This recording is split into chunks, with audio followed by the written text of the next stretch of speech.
মুহূর্তের সব থেকে বড় খবরের দিকে নজর রাখতেই হচ্ছে। পেহেলগাঁও হত্যাকাণ্ডের 15 দিনের মাথায় প্রতিশোধ শুরু। ভারতের বড় খবর, মাঝরাতে হামলা শুরু। অমৃতাংশুদা, মাঝরাতে হামলা শুরু। দেখো, এই পর্যন্ত আমরা জানতাম যে ভারত যে কোনো সময় প্রত্যাঘাত শুরু করবে, প্রতিশোধ নেওয়ার দরকার ছিল। ভারতের 27 জন পরিবারের 27 জন স্ত্রীর তাদের যেরকম ভাবে সিঁদুর মুছে দেওয়া হয়েছিল, ভারত তার বদলে অপারেশন সিঁদুর শুরু করেছে। আজকে একটা অসাধারণ স্ট্র্যাটেজি ছিল ভারতের।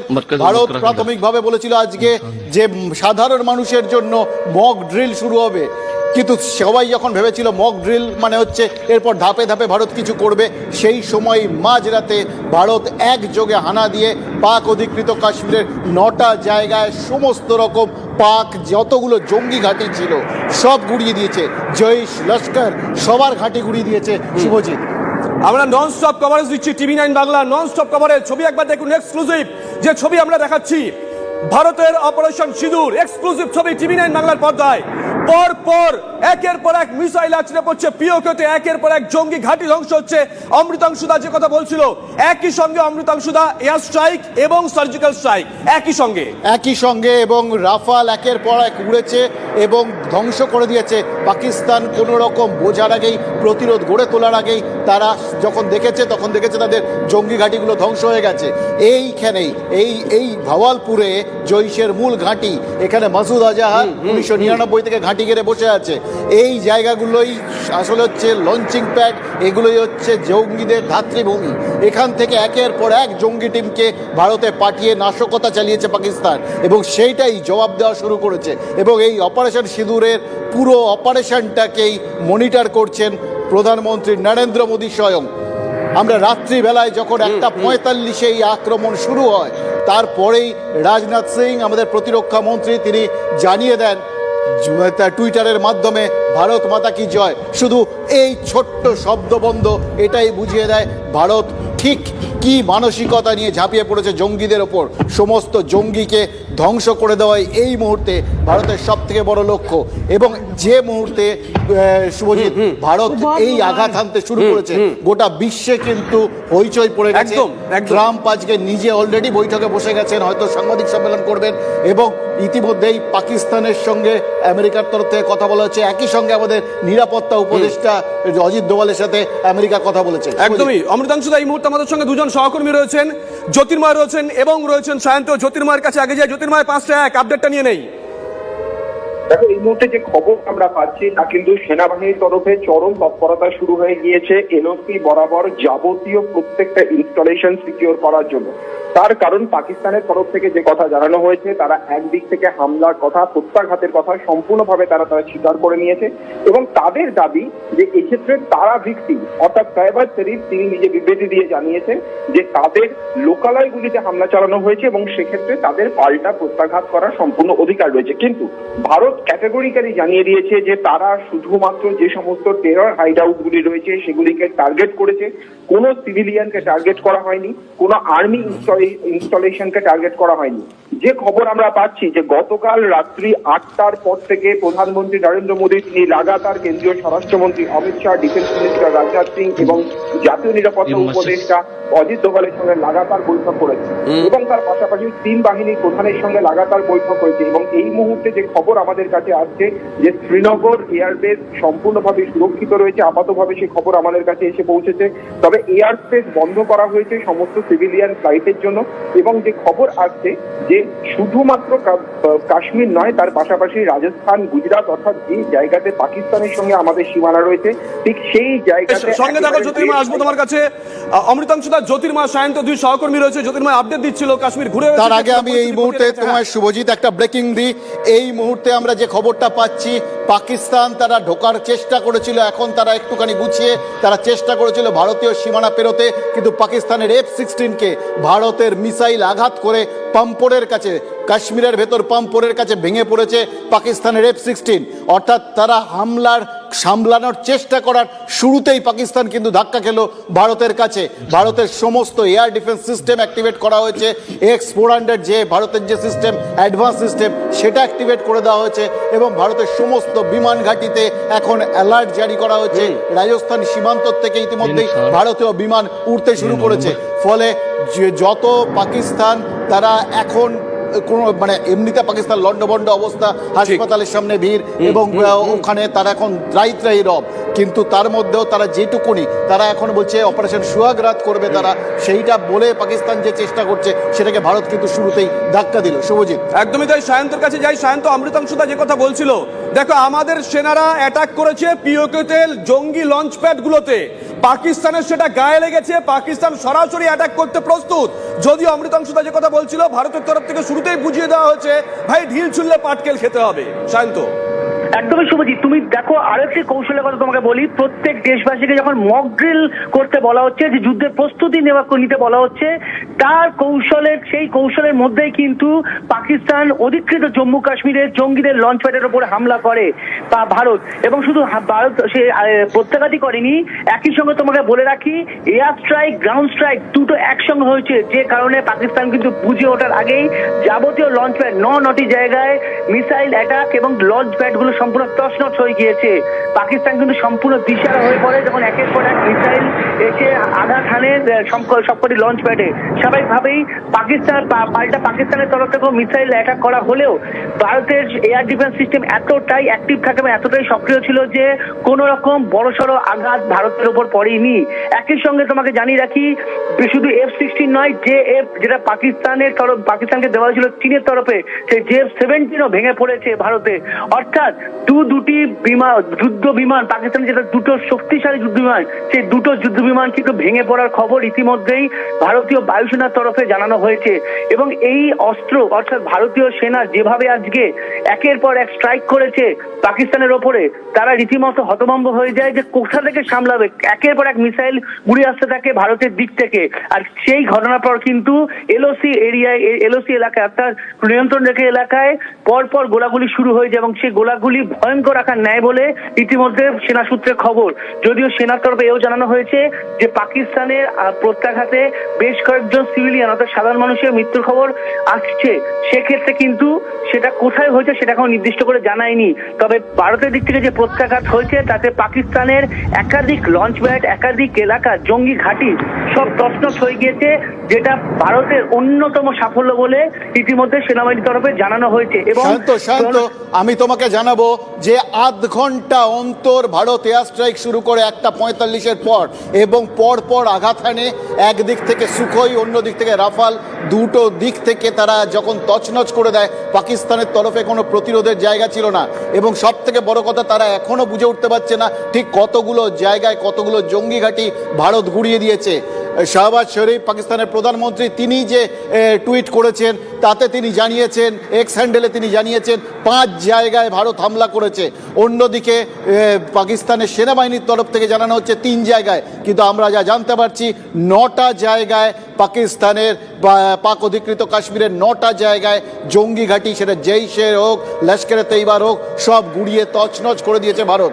এবং সব থেকে বড় কথা, ইতিমধ্যেই দুখানা পাকিস্তানের যে দুটো সব থেকে বড় অস্ত্র অর্থাৎ F-16 বিমান এবং JF-17, একটা আমেরিকার কাছ থেকে তারা পেয়েছিল, আর JF-17 তারা বলতো 5ম প্রজন্মের বিমান, অত্যাধুনিক বিমান তারা চীন থেকে পেয়েছে। এই দুটো বিমানই কিন্তু এমনিতে তাদের ভারতের বিরুদ্ধে ব্যবহার করার ক্ষেত্রে একটা নিষেধাজ্ঞা ছিল, তাও তারা সেগুলোকে উড়িয়েছিল। কিন্তু দুটো যুদ্ধ বিমানই ভারতীয় সেনার প্রত্যাঘাতে ভেঙে পড়েছে। ফলে শুরুতেই পাকিস্তানের কোমর ভেঙে দিয়েছে ভারত। শান্ত, একদমই অমৃতাংশুদা, একটা বিষয় কিন্তু সবথেকে গুরুত্বপূর্ণ, সুখোই, রাফাল, এই যে দুটো যুদ্ধ বিমান, এইটা কিন্তু ভারতীয় বায়ুসেনার অন্যতম মেরুদণ্ড। আর সেই মেরুদণ্ড কতটা কার্যকরী ভূমিকা নিতে পারে যে কোনো অপারেশনে, সেটা কিন্তু বুঝিয়ে দিল এই অপারেশন সিঁদুরে। মূলত একদিকে সুখোই 30, অন্যদিকে রাফাল যেভাবে এয়ার স্ট্রাইক চালিয়েছে, আরো সঙ্গে হচ্ছে গ্রাউন্ড স্ট্রাইক, এই স্থলসেনা যেটা গ্রাউন্ড স্ট্রাইক চালিয়েছে, এতেই কিন্তু মূলত হতভম্ব হয়ে যায় পাক সেনা। কারণ তাদের রেডারে ধরা ধরা পড়ার আগেই কিন্তু সুখোই 30 এবং রাফাল সম্পূর্ণ তছনছ করে দেয় পাক অধিকৃত জম্মু কাশ্মীরে থাকা জঙ্গি ঘাঁটিগুলিকে। একটা কথা কিন্তু প্রেস বিবৃতিতে ভারতীয় সেনা এবং প্রতিরক্ষা মন্ত্রক জানিয়েছে, তারা কোনো সিভিলিয়ানদের উপর অ্যাটাক করেনি, তারা কোনো মিলিটারি অর্থাৎ পাকিস্তানি সেনাদের কোনো বেসে বা ইনস্টলেশনে কোনো আক্রমণ করেনি, তারা করেছে জঙ্গি ঘাঁটিতে। আমি তোমাকে এখানে আরেকবার সায়ন্ত থামাচ্ছি, আমি একবার জানিয়ে দিই আমাদের দর্শকদের ভারত ঠিক কোথায় কোথায়, আমরা বললাম 9টা জায়গায় ভারত আঘাত এনেছে। প্রথম এবং দ্বিতীয় আঘাতটা মুজাফফরাবাদে ভারত আঘাত আনে, তৃতীয় স্ট্রাইক হয় ভাওয়ালপুর। এই ভাওয়ালপুরই বলছিলাম জৈশে মোহাম্মদের তাদের হেড অফিস, তাদের সদর দপ্তর, এবং এখানেই কিন্তু মাসুদ আজহার সে 1999 থেকে রয়েছে। ফলে কি হয়েছে ওখানে তার ভবিষ্যৎ এখনো আমরা জানি না। চতুর্থ স্ট্রাইক কোটলিতে আঘাত আনে ভারতীয় সেনা, স্ট্রাইক 5। পঞ্চম স্ট্রাইক চাক আমরুতে, ষষ্ঠ স্ট্রাইক গুলপুর, সপ্তম স্ট্রাইক ভীমবার, অষ্টম স্ট্রাইক মুরিদকে। এই মুরিদকেতে লস্করের বিরাট বড় একটা তাদের ঘাঁটি রয়েছে, সেটাও গুড়িয়ে দেওয়া হয়েছে সম্ভবত। স্ট্রাইক 9 ক্যাম্প নিয়ার শিয়ালকোটের কাছে গিয়ে নবম স্ট্রাইকটাকে করা হয়েছে। সুতরাং বুঝতে পারছো সমস্ত দিক থেকে যেখানে যেখানে বেছে বেছে ভারতের যেখানে যেখানে ক্যাম্প ছিল, দেখেছে যে জঙ্গি ঘাঁটি ছিল, প্রত্যেকটা ভেঙে গুড়িয়ে দিয়েছে ভারত। অমৃতাংশ, একটা বিষয় দেখো, ভারতের তরফ থেকে পরিষ্কার করে দেওয়া হয়েছে কোনো পাক সেনার উপর অ্যাটাক করা হয়নি, পাক নাগরিকের উপর অ্যাটাক করা হয়নি। অ্যাটাক করা হয়েছে পাকিস্তান এবং পিওকেতে থাকা 9টা জঙ্গি ঘাঁটিতে। তারপরেও কিন্তু পাকিস্তান তারা রীতিমতন একটা যুদ্ধ আবহ তৈরি করার চেষ্টা করলো, আমাদের আকাশসীমা লঙ্ঘন করার চেষ্টা করলো। দেখো এইটা যতবার পাকিস্তান করেছে তারা ধাক্কা খেয়েছে, এবারও তারা ধাক্কা খেয়েছে। আমরা জানিয়ে দিই আপনাদের যে এটা অসাধারণ একটা স্ট্র্যাটেজি ছিল ভারতের তরফ থেকে। অতীতে ভারত সার্জিক্যাল স্ট্রাইক করেছে, অতীতে ভারত বালাকোটের মতো ঘটনা ঘটিয়েছে। এবার ভারত কি করবে এটা নিয়ে সবাই শঙ্কিত ছিল। পাকিস্তান অনেকদিন আগের থেকে শঙ্কিত ছিল যে ভারত নিশ্চিতভাবেই কোনো জবাব দেবে। তারা ভেবেছিল ভারত কখন জবাব দেয়, কিন্তু তারা ভেবেছিল যেহেতু এই দুটো ইতিমধ্যেই হয়ে গেছে, ভারত অন্য কোনো পথে হয়তো আর ওইভাবে হঠাৎ অতর্কিত হানার পথে যাবে না। একদম ঘোষণা করে ভারত যেরকম 4-5 থেকে 8 ঘাট বেঁধে সমস্ত দিক থেকে জনমত তৈরি করে দেশের ভেতর এবং বিশ্বে, এবং যেভাবে রাষ্ট্রপুঞ্জের সাথে কথা বলে, আমেরিকার সাথে কথা বলে ভারত যেভাবে এগোচ্ছিল এবং পাকিস্তানকে একটা জঙ্গি রাষ্ট্র এটা বলে প্রতিপন্ন করছিল, সবাই ভাবছিল, পাকিস্তানেরও ধারণা ছিল হয়তো পুরোদস্তুর যুদ্ধের দিকে যাবে গোটা ব্যাপারটা। কিন্তু ভারত যে এরকম দিনের কথা যখন চারপাশে ছড়িয়ে দেওয়া হয়েছে, সবাই ভেবেছিল ভারত ধাপে ধাপে এগোচ্ছে, সাধারণ মানুষকে নিয়ে একটা মক ড্রিল করবে। সেই দিনের কথা যখন চারপাশে ছড়িয়ে দেওয়া হয়েছে, সবাই ভেবেছিল ভারত ধাপে ধাপে এগোচ্ছে। এবার এই মক ড্রিল যখন করা হয়, সেটা হচ্ছে কোথাও যদি আঘাত হানা হয় বা যুদ্ধ শুরু হয়, তার কথা মাথায় রেখে আগে সেটাকে করা হয়, অর্থাৎ প্রস্তুতির একটা পার্ট। পাকিস্তানও ভেবেছিল যখন প্রস্তুতির পার্ট হচ্ছে তাহলে ভারত তারপরে কিছু একটা করবে। ভারত যে মক ড্রিলের কথা ঘোষণা করে তার আগেই আঘাত হানবে, এটা তারা এক্সপেক্ট করেনি, এবং এই জায়গাতেই ভারত প্রাথমিকভাবে সাফল্য পেয়ে গেছে। 8টার থেকে, গতকাল রাত 8টার থেকে প্রধানমন্ত্রী নরেন্দ্র মোদী, প্রতিরক্ষামন্ত্রী রাজনাথ সিং, প্রতিরক্ষা উপদেষ্টা অজিত দোভাল এবং তার সঙ্গে 3 বাহিনীর প্রধান তারা, এবং তারপরেই কিন্তু গোটা বিষয়টা চলে। এবং প্রধানমন্ত্রী কন্ট্রোল রুমে প্রধানমন্ত্রী আর আজকে 15 দিনের মাথায় একেবারে 8 ঘাট বেঁধে সবকিছু গুছিয়ে নিয়ে আজকের এই স্ট্রাইক করেছে ভারত। সায়ন্ত, এই 15 দিন ধরে কিন্তু ভারত সরকার থেমেছিল না, তারা একের পর এক ডিপ্লোম্যাটিক স্ট্রাইক করে গেছে। আমরা পাকিস্তানকে দেখেছিলাম নাজেহাল হয়ে গেছে, তারা আমেরিকার কাছে যায় ধাক্কা খায়, তারা রাশিয়ার কাছে যায় ধাক্কা খায়। পুতিন সরাসরি ফোন করেছিলেন নরেন্দ্র মোদীকে, তারা রাষ্ট্রপুঞ্জের কাছে যায়, সেখানেও খুব একটা তারা সুবিধা করতে পারেনি। তারপরেই সুযোগ বুঝে ভারত একই সঙ্গে গ্রাউন্ড স্ট্রাইক এবং এয়ার স্ট্রাইক করলো। সায়ন্ত, তুমি দেখো, গ্রাউন্ড স্ট্রাইক এয়ার স্ট্রাইক একসঙ্গে করা, এইটা কিন্তু সাম্প্রতিককালে কেন অতীতেও নজরে পড়েনি কারুরই। অর্থাৎ এই প্রতিরক্ষা বিষয়ে একটা বিষয় মনে করছেন যে এই যে 15 দিন, এই 15 দিনে কিন্তু যাবতীয় গুটি সাজিয়েছেন নরেন্দ্র মোদী এবং রাজনাথ সিং, অমিত শাহ। আর এই গুটি অনুযায়ী কিন্তু যাবতীয় পরিকল্পনা করেই এই আক্রমণ করা হলো পাক অধিকৃত জম্মু কাশ্মীরের জঙ্গি ঘাঁটিগুলিকে। এবং তুমি দেখতে পাচ্ছ যে একটা বিষয় যেভাবে আক্রমণ হয়েছে সেটা কিন্তু পরিকল্পনা এবং ABC বিভিন্ন একাধিক প্ল্যান করেই কিন্তু সম্পূর্ণ আক্রমণ আক্রমণ উড়ে গিয়েছে পাকিস্তানের দিকে। পাকিস্তানের যে কটা লঞ্চ ব্যাট সে কটা লঞ্চ ব্যাট কিন্তু প্রত্যেকটি গুরুত্বপূর্ণ, কোনটা জৈশের, কোনটা মাসুদ আজহারের, এবং প্রত্যেকটা ঘাঁটি কিন্তু তাদের হেডকোয়ার্টার, অর্থাৎ হেডকোয়ার্টারে যে অস্ত্র মজুদ রাখা হয়, তাদের যাবতীয় যোগাযোগ ব্যবস্থা রয়েছে, যাবতীয় জঙ্গিরা সেখানে প্রশিক্ষণ নেয়, এটা কিন্তু সেনাবাহিনী নিজেদের গোয়েন্দা সংস্থা গোয়েন্দাদের মাধ্যমে বা বিভিন্ন ড্রোন শটের মাধ্যমে তুলে এনেছিল। আর তখনই তারপরই এই পুরো পরিকল্পনা ছক কষা হয়। তারপরই 1:40 প্রথম স্ট্রাইক পাকিস্তানের কিন্তু জম্মু কাশ্মীরের জঙ্গি ঘাঁটিগুলিকে। আরেকটা বিষয় সহিত তোমাকে একটু তোমাকে থামাচ্ছি। অমৃতাংশুদা, এই মুহূর্তে আমরা TV9 বাংলা যে এক্সক্লুসিভ ছবি দেখাচ্ছি, ওয়ার রুমে বসে আছেন নরেন্দ্র মোদী। গোটা বিষয়টা তিনি সেখান থেকে মনিটর করছেন। অমৃতাংশুদা যে কথা একটু আগে বলছিল যে 8টা থেকে ধারাবাহিকভাবে নরেন্দ্র মোদী একের পর এক বৈঠক করেছেন, 12টি বৈঠক হয়েছে। একের পর এক বৈঠকে একের পর এক নির্দেশিকা দিয়েছেন নরেন্দ্র মোদী। এবং সত্যি কথা বলতে কি, ভারত যখন থেকে আক্রমণ শুরু করেছে, এই যে তালমিল রেখে একই সঙ্গে এই আগে যে দুটো হয়েছিল, অর্থাৎ সার্জিক্যাল স্ট্রাইক এবং এয়ার স্ট্রাইক, দুটো আলাদা আলাদা করে হয়েছিল দুটো ক্ষেত্রে, একটা উড়ির ক্ষেত্রে, একটা পুলওয়ামার ক্ষেত্রে। এবার ভারত কম্বাইন্ড অ্যাটাক শুরু করেছে এবং ইতিমধ্যেই ভারতের নৌসেনা তারাও কিন্তু মহড়া চালাচ্ছে এবং তারাও কিন্তু স্ট্র্যাটেজিক মানে একদম এমন একটা জায়গায় রয়েছে, স্ট্র্যাটেজিক একটা লোকেশনে, যেখান থেকে তারা যে কোনো সময় করাচি বা পাকিস্তানের বন্দর এলাকায় হামলা চালাতে পারে। এটা কিন্তু মানে ভারতের প্রত্যেকটা জিনিসই মহড়ার মতো করে বলা হয়েছিল। পাকিস্তান মহড়া দেখছিল, তারা মহড়া দিয়ে পাল্টা করার কথা ভাবছিল, কিন্তু মহড়াটাই যে আসলে ভারতের পুরো জায়গায় ডিপ্লয়মেন্ট, প্রত্যেকটা জায়গায় ভারতীয় সেনাকে স্ট্র্যাটেজিক জায়গায় পৌঁছে দেওয়া, এটা তারা বুঝে উঠতে পারেনি। এটা যখন তারা বুঝে উঠতে পেরেছে, তারা প্রত্যাঘাতের যে মুহূর্তে চেষ্টা করেছে সে মুহূর্তে কিন্তু তারা ধাক্কা খেয়েছে, কারণ ইতিমধ্যেই তাদের দুটো বিমান ভারত নামিয়ে দিয়েছে। অমৃতাংশুদা, বিগত 15 দিন ধরে আমরা দেখেছিলাম নৌসেনার তরফ থেকে সোশ্যাল মিডিয়া পোস্ট করা হয়েছিল মিশন রেডি, বায়ুসেনার তরফ থেকে আলাদা করে ভিডিও প্রকাশ করা হয়েছিল, পদাতিক সেনার তরফ থেকে আলাদা করে ভিডিও প্রকাশ করা হয়েছিল। অর্থাৎ আমাদের 3 বাহিনী বারংবার বুঝিয়ে দিয়েছে যে তারা যে কোনো রকম পরিস্থিতির জন্য প্রস্তুত আছে। শুধু তাই নয়, নরেন্দ্র মোদী, দেশের প্রধানমন্ত্রী, প্রতিরক্ষা মন্ত্রী রাজনাথ সিং বারংবার যে বিবৃতি দিয়েছেন, সেখানে বলা হয়েছে সেনাকে আমরা ফ্রি হ্যান্ড দিয়ে দিয়েছি, সেনা যাবতীয় সিদ্ধান্ত নিক। গ্রিন সিগন্যাল পেয়ে কিন্তু 3 বাহিনী একসঙ্গে ঝাঁপিয়ে পড়েছে। পাশাপাশি আরো একটা বিষয় অমৃতাংশুদা, দেশের প্রতিরক্ষা খাতে কত বরাদ্দ হওয়া উচিত তা নিয়ে বিভিন্ন সময় বিভিন্ন চর্চা হয়েছে। সেটাও যে একটা বড় বরাদ্দ হওয়া উচিত এবং সেটা যে ভবিষ্যতের কথা মাথায় রেখেই হচ্ছিল, তাও কিন্তু আজকে বোঝা গেল আমাদের 3 বাহিনীর প্রস্তুতি এবং 2 বাহিনীর অ্যাটাক দেখে।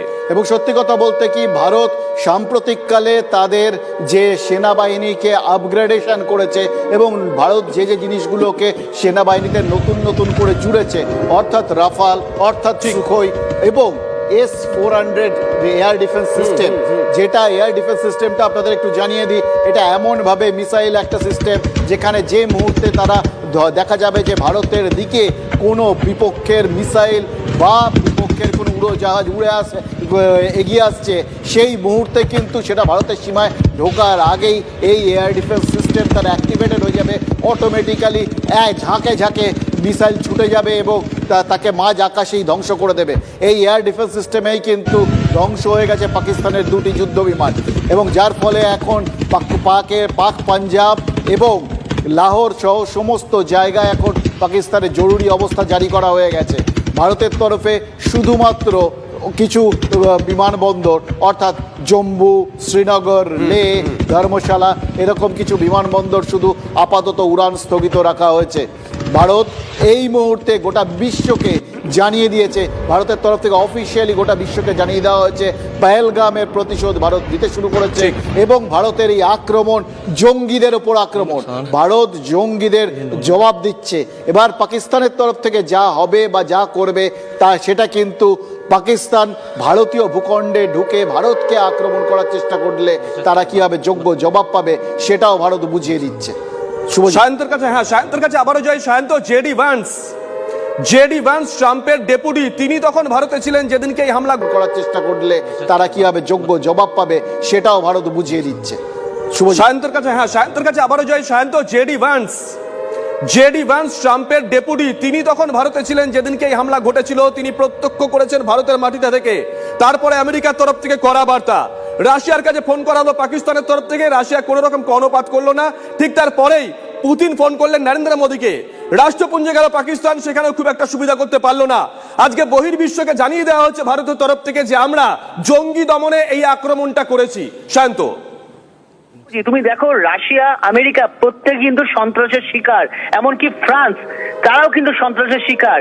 পাকিস্তান যেখানে যেখানে আর্জি করতে গিয়েছে সেখানে সেখানে ধাক্কা খেয়েছে, কারণ আমেরিকা বা রাশিয়া জানে যে পাকিস্তান মূলত এইসব জঙ্গি বা জঙ্গি সংগঠনগুলোর আতুর ঘর। আর সেই কারণে ভারত যে ব্যবস্থা নিচ্ছে প্রত্যেকটি ব্যবস্থাকে রীতিমতো সমর্থন জানাচ্ছে এবং কার্যত বুঝিয়ে দিল যে ভারত যা করবে আমেরিকা রাশিয়া তাদের পাশে রয়েছে। শুভই তোমাকে আরেকটা গুরুত্বপূর্ণ তথ্য দিই, আজকে যখন 1:40 ফার্স্ট স্ট্রাইক হয় এবং তারপর 2:10 হয় এবং তার আগে 2:20 হয় এবং 2:30, এই 4টে স্ট্রাইক হয়েছে 1:40 থেকে 2:30 মাঝখানে। এই যে 4টে স্ট্রাইক পরপর হয়েছে, এই 4টে স্ট্রাইক হওয়ার সঙ্গে সঙ্গে কিন্তু ভারতের প্রধান নিরাপত্তা উপদেষ্টা অজিত ডোভাল কিন্তু আমেরিকার যে নিরাপত্তা উপদেষ্টা তাকে কিন্তু ফোন করে গোটা বিষয়টি সঙ্গে সঙ্গে জানান যে জঙ্গি নিকেশ করা হয়েছে এবং লঞ্চ প্যাড, যেগুলো জঙ্গিদের আতুর ঘর, লঞ্চ প্যাড গুলোকে সেখানে আঘাত করা হয়েছে। এইটা কিন্তু তিনি সঙ্গে সঙ্গে ফোন করে জানেন, অর্থাৎ কতটা গুরুত্বপূর্ণ এই ফোন আর এবং তার আগে যে স্ট্রাইকটা সেটাও যে কতটা গুরুত্বপূর্ণ তা কিন্তু স্বাভাবিকভাবেই এই ধরনের ক্ষেত্রে একদম আলো সকালের দিনের আলোর মতো পরিষ্কার। শুভজিৎ, তোমাকে একটা বিষয় তথ্য দিই, S-400 মূলত বর্তমানে ওয়েস্টার্ন ফ্রন্ট এবং ইস্টার্ন ফ্রন্ট দুটো জায়গায় রয়েছে। S-400 কতটা কার্যকরী ভূমিকা পালন করেছে সেটা কিন্তু আজকের এই পাকিস্তান পাল্টা যখন প্রত্যাঘাত করার চেষ্টা করে সেটা কিন্তু বুঝিয়ে দিয়েছে। S-400 এবং অন্যান্য এয়ার ডিফেন্স থাকায় ভারতের ওপর কিন্তু আঘাত হানতে পারেনি পাকিস্তান। যেটুকু আঘাত এনেছে সেটা অত্যন্ত কম এবং সেটা সীমান্তবর্তী অংশে কিছুটা। পাকিস্তান যে প্রত্যাঘাত করেছে সেটা ভারতের প্রত্যাঘাতের কাছে কিছুই নয়। ভারত আজকে এয়ার ডিফেন্স সিস্টেমকে প্রথম থেকে অ্যাক্টিভ রেখেছে, প্রথম থেকে মিসাইল সিস্টেমকে অ্যাক্টিভ রেখেছে। সবচেয়ে বড় কথা প্রলয়, ভারতের যেটা অত্যন্ত গুরুত্বপূর্ণ এবং শক্তিশালী মিসাইল প্রলয়কে অ্যাক্টিভ রেখেছিল, যে পাকিস্তানের দিক থেকে যদি কোনো রকম বড়সড় আঘাত আসে তাহলে কিন্তু প্রলয়কে উৎক্ষেপণ করতে ভারত 2 মিনিটও বাধ্য না।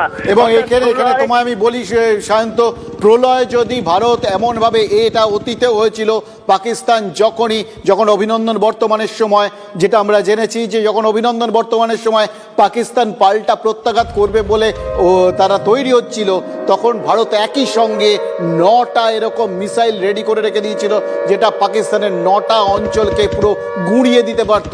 তার ফলেই পাকিস্তান কিন্তু সেইবার পিছু হটে অভিনন্দন বর্তমানকে ছেড়ে দেয়। এক্ষেত্রেও কিন্তু প্রলয় এমনভাবে ডিপ্লয় করা হয়েছে, প্রলয়ের যা ক্ষমতা পাকিস্তানের যে কোনো জায়গা ভারতের কিন্তু সম্ভব ধুসিয়ে দেওয়া একদম। তার এখন প্রলয়ের রেঞ্জের মধ্যে পাকিস্তানের প্রতিটা স্ট্র্যাটেজিক জায়গা রয়েছে। ভারত সেটা বুঝেই কিন্তু প্রলয়কে তৈরি করে রেখে দিয়েছে। এবং তোমাকে আরেকটা কথা জানাই, ভারত কিন্তু গোটা ঘটনাটা এখন অবধি যেটা করছে সেটার ওপর বলা হচ্ছে যে এটা আসলে ভারতের প্রতিশোধ নয়, এটা আসলে যে সিঁদুর মুছে দেওয়া হচ্ছে তার জবাব। এই জন্যই গোটা অপারেশনের নাম দেওয়া হচ্ছে অপারেশন সিঁদুর।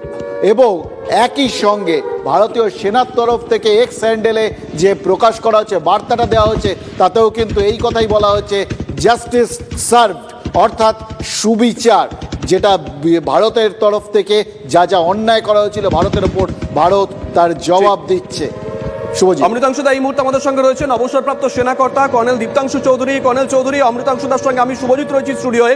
আপনি তো নিশ্চয়ই খবরটি ইতিমধ্যে পেয়ে গেছেন কর্নেল চৌধুরী? আমি মানে রাত্রির থেকেই আমরা আছি, 1:45 থেকে যখন থেকে শুরু হয়েছে এবং 9টা সবাইকে জানাতে চাই 9টা লোকেশনে মারা হয়েছে। এবং আপনাদের TV9 বাংলায় আমি অন্তত 15 বার বলেছি, 2টো লোকেশন মুরিদকে এবং ভাওয়ালপুর এবং শিয়ালকোট, এটা বারবার আপনাদের জানানো হয়েছে। এই জায়গাগুলোতে গুড়ি দেওয়া হয়েছে রাত্রিরে, মিসাইল প্রিসিশন মিসাইল অ্যাটাকে গুড়ি দেওয়া হয়েছে। যে এবং যারা এসেছিল এবং যারা এদের হেল্প করেছিল, পেছন থেকে সাহায্য করেছিল জঙ্গিদের, তাদের হেডকোয়ার্টার আজকে ধুলোর সঙ্গে মিশে গেছে। প্রত্যাঘাত ভারত করেছে এবং ভারতের যে একটা দৃঢ় চ্যালেঞ্জ ছিল সেটা আজকে আমরা পুরো বিশ্বকে দেখাতে পেরেছি। ধন্যবাদ কর্নেল চৌধুরী। আমরা কথা বললাম অবসরপ্রাপ্ত সেনাকর্তা কর্নেল দীপ্তাংশু চৌধুরীর সঙ্গে। এই মুহূর্তের বড় খবরের দিকে নজর রাখছি আমরা। একের পর এক জঙ্গি ঘাঁটি, পর পর করে 9টা জঙ্গি ঘাঁটি গুড়িয়ে দিয়েছে ভারতীয় সেনা। একই সঙ্গে গ্রাউন্ড স্ট্রাইক এবং এয়ার স্ট্রাইক। শেষ কবে হয়েছে গোটা বিশ্বে কেউ বলতে পারবে না। এর আগে আমরা দেখেছিলাম উড়ির হামলার পর 11 দিনের মাথায় সেখানে সার্জিক্যাল স্ট্রাইক হয়েছিল। বালাকোট হামলার ঠিক 12 দিনের মাথায় এয়ার স্ট্রাইক হয়েছিল। আর আজকে পেহেলগাঁও হামলার 15 দিনের মাথায় একই রকম ভাবে গ্রাউন্ড স্ট্রাইক এবং এয়ার স্ট্রাইক। নিঃসন্দেহে বড় খবর এই মুহূর্তে অমৃতাংশুদা। এবং সব থেকে বড় কথা, ভারত কিন্তু একদম মানে আমি যেটা এখনকার দিনে যে মিসাইল ছাড়া হয় সেগুলো একদম নির্দিষ্ট লক্ষ্যে, মানে একদম কোনো বাড়ির জানলা দিয়ে যদি ভেদ করবে সেই জায়গায় গিয়ে আঘাত দিতে পারে। এবং এটা কিন্তু মানে ধরো আমরা এর আগে দেখেছি, ধরো যখন সাদ্দাম হোসেন ধরা পড়েছিলেন সেই সময় ইরাকে যে বাংকারগুলো ছিল, বাংকারের ভেতর তারা লুকিয়ে থাকতেন।